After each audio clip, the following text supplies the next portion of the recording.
para en 2050 hasta el 50% de la población pudiera estar padeciendo alguna enfermedad relacionada a alergia. Hablando un poquito de estadísticas o de números asociados a la contaminación, la Organización Mundial de la Salud estima que cada año mueren aproximadamente 7 millones de personas asociadas a contaminación del aire, tanto en espacios cerrados o abiertos, principalmente por enfermedades cardiovasculares, accidentes cerebrovasculares y enfermedades pulmonares. Dentro de ellas, pues una que nos atañe a nosotros el día de hoy, que es el asma.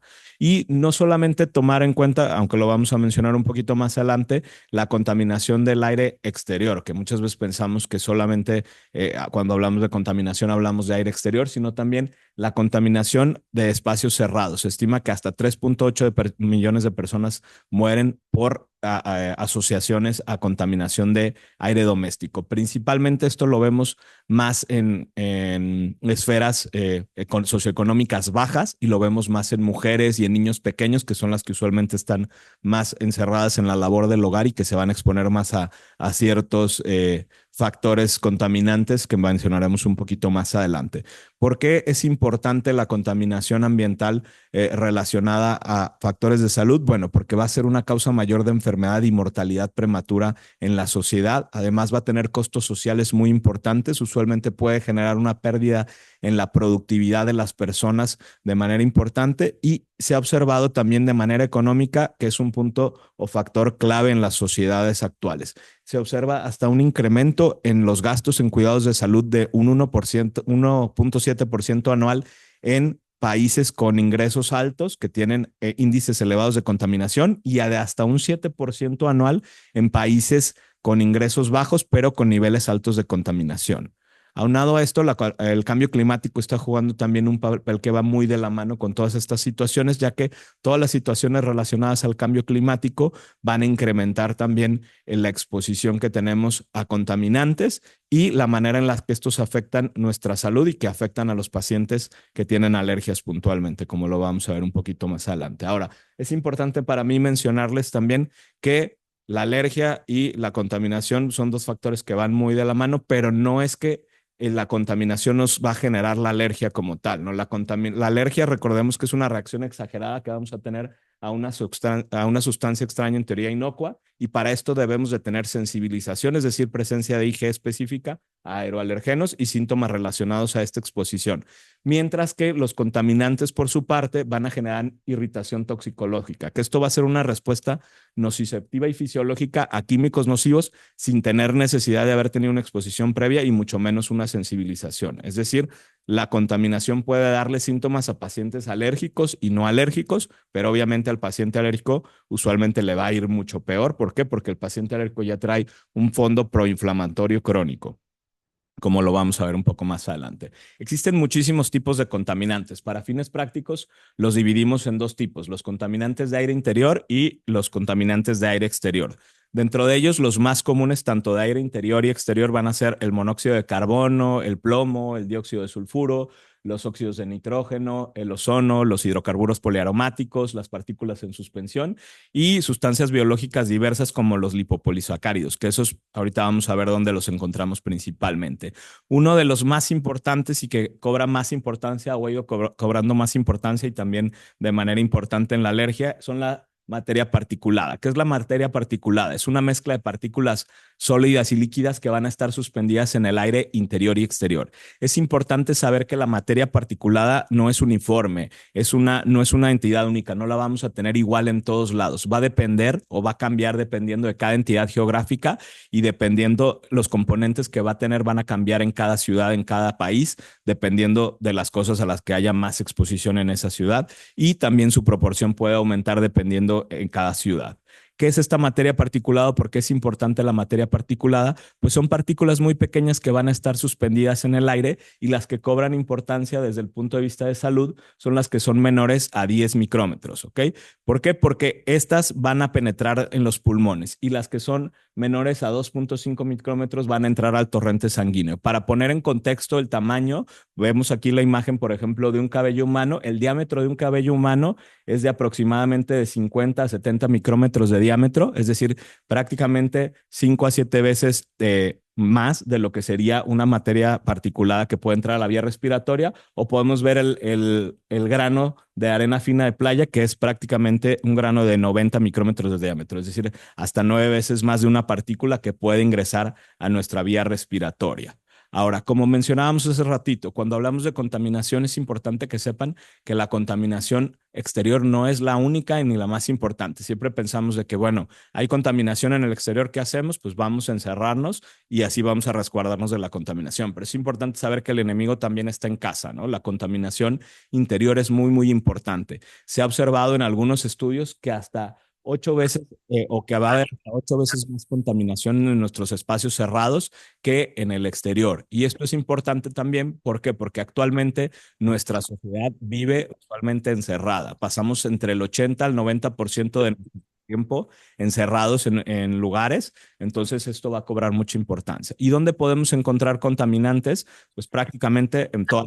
Los principales contaminantes que vamos a encontrar en casa son compuestos orgánicos volátiles y formaldehído. Todos estos son hidrocarburos que van a presentarse en estado gaseoso a temperatura ambiente normal y que van a ser muy volátiles a ciertas temperaturas, y esto va a ciertas reacciones o van a producir un contaminante secundario que es el formaldehído, que nos va a llevar a una reacción química en interiores entre ozono y óxido de nitrógeno y terpenos que van a generar inflamación en la vía respiratoria. ¿Dónde podemos encontrar estos contaminantes en casa? Pues como les mencionaba, prácticamente los encontramos en todos lados.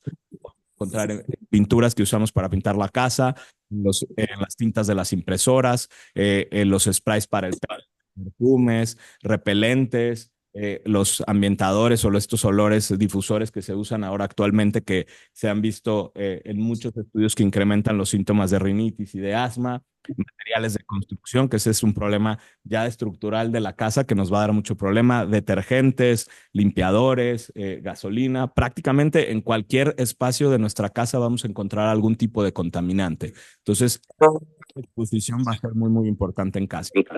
Exposiciones que más se asocia a muertes en casa es la biomasa, que como mencionamos hace ratito, pues es un poco más propia de estratos socioeconómicos bajos. ¿Qué es la biomasa? Es el combustible que se utiliza en las casas para para cocinar con estufas a fuego abierto. ¿Y en qué consiste la biomasa? Pues es un grupo de partículas o un componente de acumulación de madera, residuos de cultivo, estiércol de animales, ramas, pastos y carbón en las casas, ya sea para cocinar o para calentar. Y pues es altamente contaminante y dañino.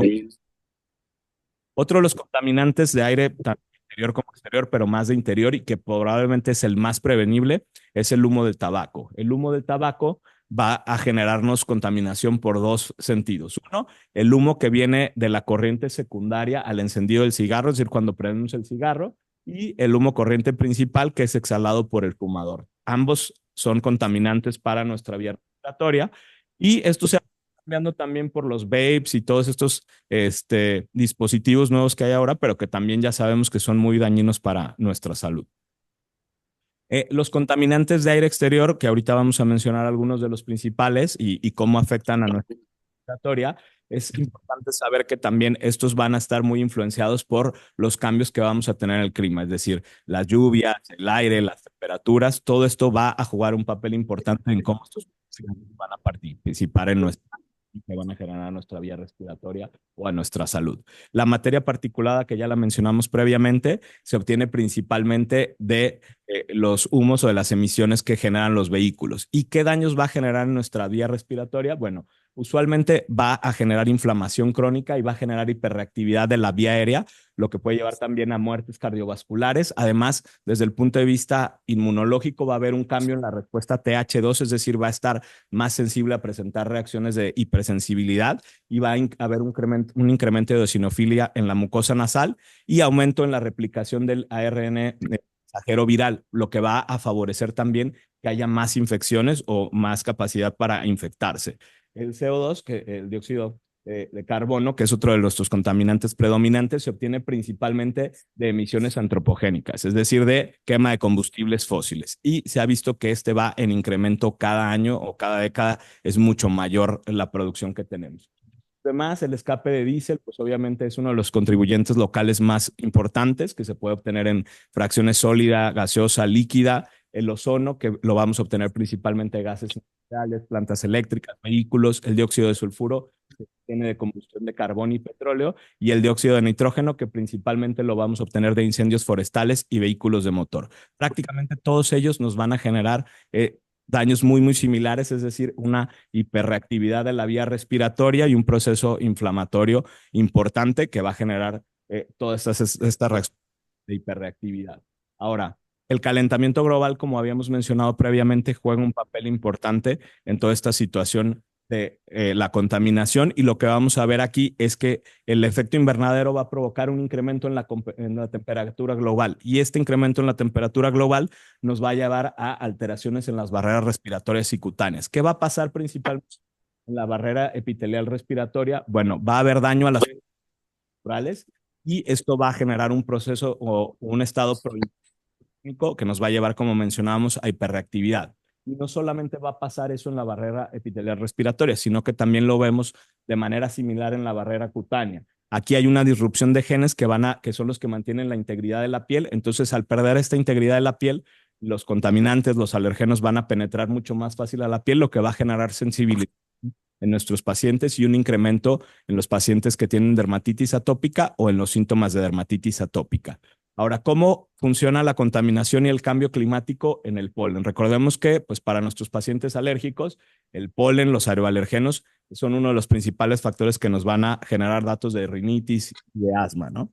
Entonces, ¿por qué son importantes estos cambios? Bueno, cuando vemos incremento en los niveles atmosféricos de dióxido de carbono, esto va a tener un efecto muy directo en las plantas. ¿Qué van a hacer las plantas cuando tenemos estas situaciones? Bueno, las plantas van a incrementar la fotosíntesis. Al incrementar la fotosíntesis, vamos a tener una mayor capacidad reproductiva también de las plantas, y esto va a derivar en un incremento en la producción de polen.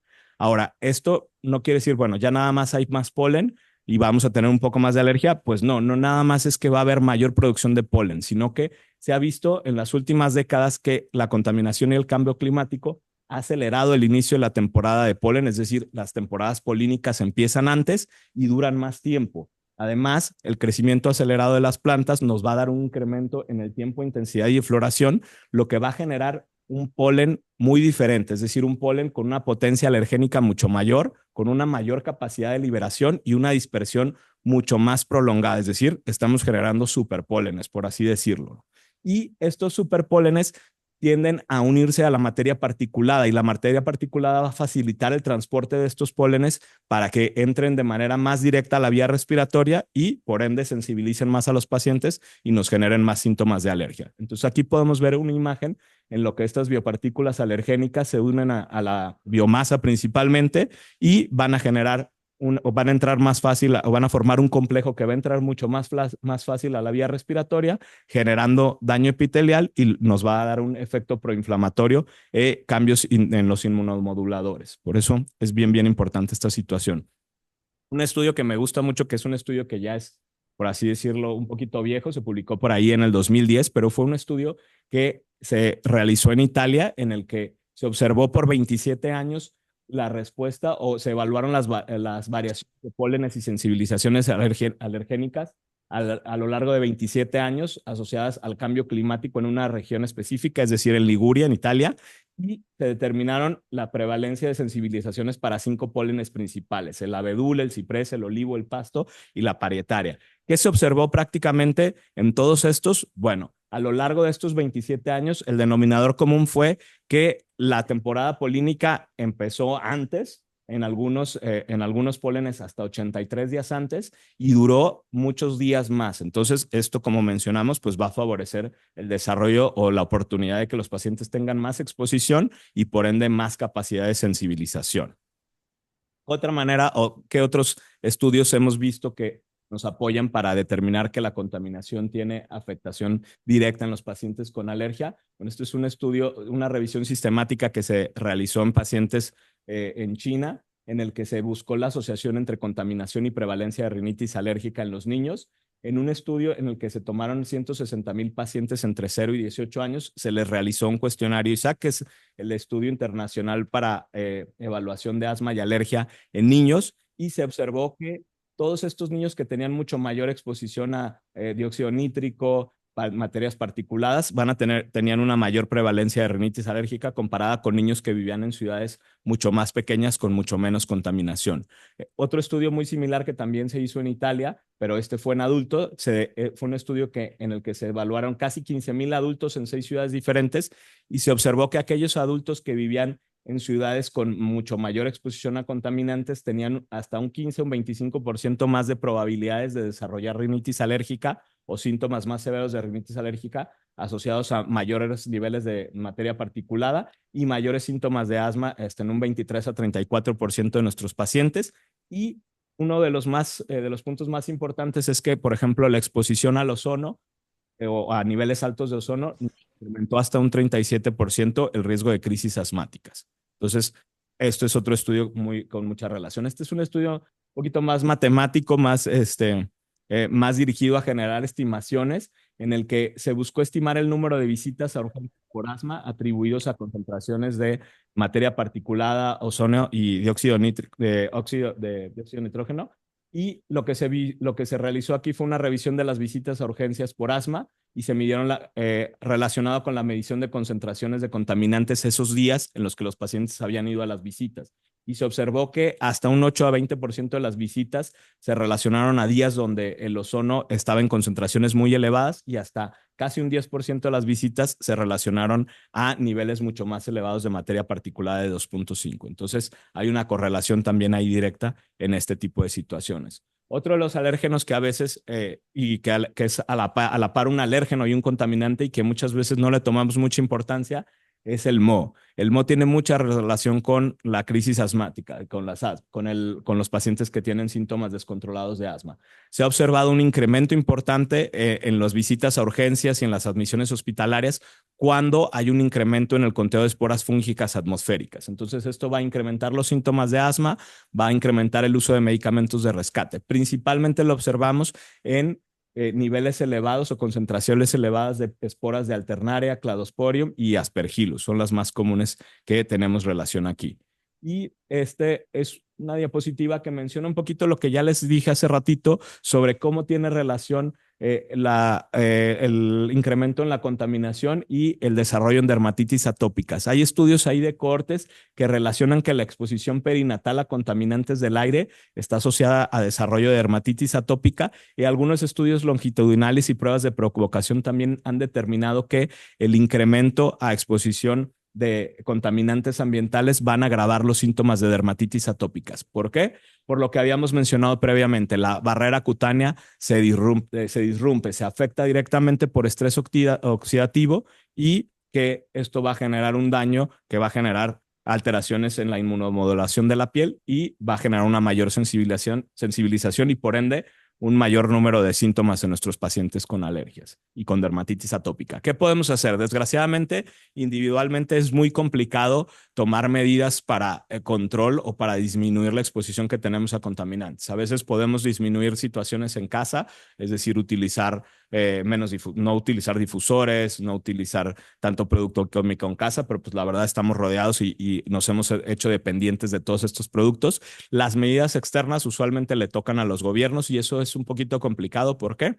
Porque eso involucra muchos temas económicos. Entonces el dinero pues es el que mueve al mundo, entonces esto va a ser algo bastante complicado, pero lo que se buscaría principalmente es disminuir el uso de combustibles fósiles, el controlar emisiones vehiculares, mejorar el transporte público, el plantar árboles no alergénicos en las ciudades, es decir, árboles frutales principalmente, minimizar actividades al exterior en días con altos niveles de contaminación, que como ya vimos, pues a veces eso puede jugar como un arma de doble fuego. ¿Por qué? Porque en casa también tenemos muchos contaminantes.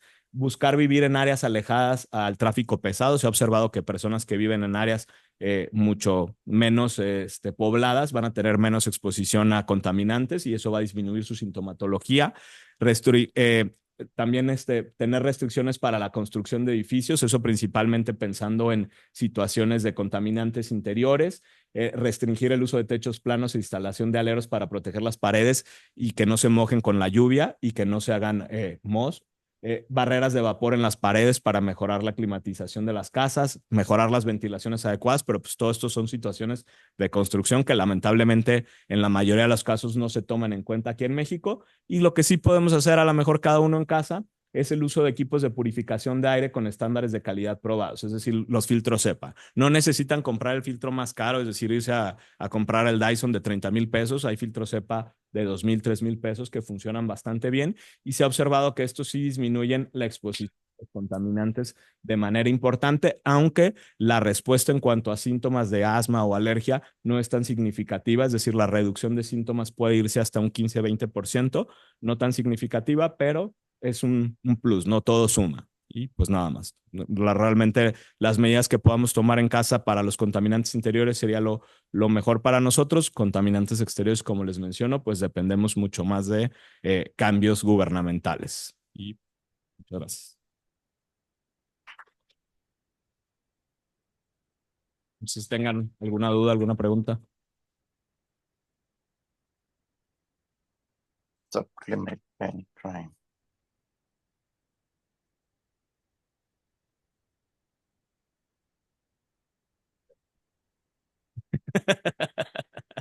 Gracias. Gracias.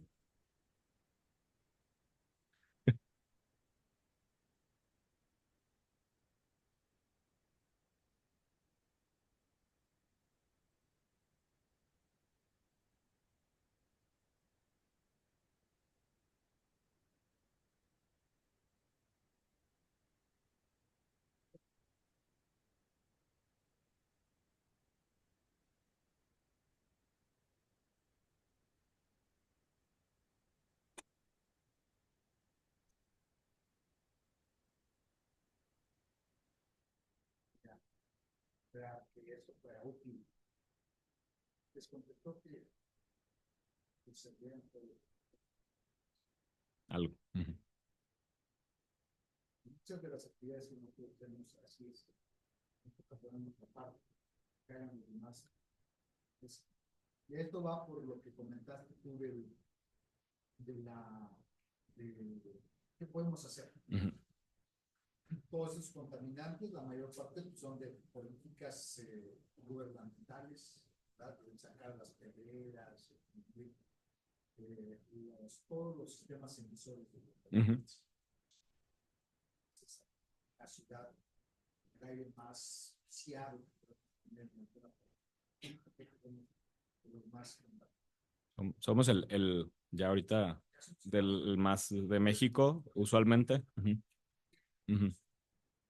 Sí. Entonces, pues dependemos de esas políticas, pero como esta fábula del colibrí, pues tenemos que empezar por hacer algo nosotros. Con tanto problema alérgico que tenemos, cada vez más problema alérgico, o será que a todos le echamos la culpa. No se le quita a todos, pero es que no decir. Sí, es alergia, doctor, sí es alergia. Entonces, pero cada vez no sé si sea una apreciación mía nada más o compartan conmigo esto, pero sí vemos cada vez que hay más problemas. Y una de las causales es que estamos más expuestos con esta situación que nos explicas de que no que produzca alergia o contaminante, sino que tenemos una susceptibilidad especial y hace que reaccionen más exageradamente a él. Entonces, pero como la fábula, pues tenemos que hacer algo en nuestra casa. Esto de los filtros EPA, ya hablando prácticamente, ¿cómo recomendarías a un paciente? Yo, o sea, cuando los quieren comprar, yo los recomiendo que lo compren para su cuarto. O sea, los venden portátiles. O sea, veo. O sea, puedes comprar, hay especiales tipo para los aires acondicionados. De hecho, aquí hay 2, 3 empresas que se encargan de hacer ese tipo de situaciones o adecuaciones para ayudarte con las instalaciones de filtros en EPA en tus aires acondicionados. Pero fácilmente tú puedes comprar un filtro, un purificador de aire con filtro EPA portátil, están chiquitos, y esos te sirven, hay de diferentes tamaños dependiendo de la habitación que quieras. Mi recomendación es que si quieres comprar un filtro EPA, se compre para la habitación a la que duermes. O sea, porque es donde va a pasar una persona la mayor tiempo continuo, ¿no? Un tiempo más largo, ¿no? 6, 8, 12 horas, dependiendo. Entonces, si quieren tener un filtro EPA, pues lo mejor es tenerlo en el cuarto. Ya si quieres poner en toda la casa, pues sí yo recomendaría más bien acercarse a este tipo de empresas que te pueden facilitar filtros EPA para tus aires acondicionados, hacer adecuaciones que faciliten un poquito más y que no son tan costosas como a lo mejor uno creería, ¿no? Ajá. La expresión más frecuente, pues es algo que yo tengo, pues, la recomendación es que a veces no todo el mundo lo puede hacer, pero quita las alfombras, Ajá. no aspira los colchones, ¿verdad? Sí, sí. Aspira los colchones, cambia la ropa de cama por las noches, no uses plantas, no tengas muñequitos de peluche. O sea, Sí, todo es. lo que ya Y como quiera todo eso, la realidad es que los estudios que hay para, o sea, que han medido como la respuesta en síntomas de acuerdo a todos esos cambios que hacemos locales, la verdad van a mejorar un 10, 15% la sintomatología. La verdad no es algo como muy significativo. Realmente, pues el significativo va a ser tratar la causa, o sea, ya sea de manera con medicamento, inmunoterapia, pero las medidas en casa se limitan mucho porque es muy, muy complicado tenerlas siempre controladas y pues dependemos no nada más del medio interior, sino también del medio exterior y la exposición pues la vamos a tener afuera también, ¿no? Entonces a veces dices, bueno, no abres las ventanas para que se purifique un poquito el aire adentro, pero pues vas a permitir la entrada del alérgeno de afuera y del contaminante de afuera, entonces, bueno, ciérrala para que no entren los de afuera, pero pues te quedas con los de adentro, entonces es como muy complicado, ¿no? Yo siempre les digo que no se estresen por querer tener la casa así como si fuera un quirófano, porque pues es algo totalmente utópico.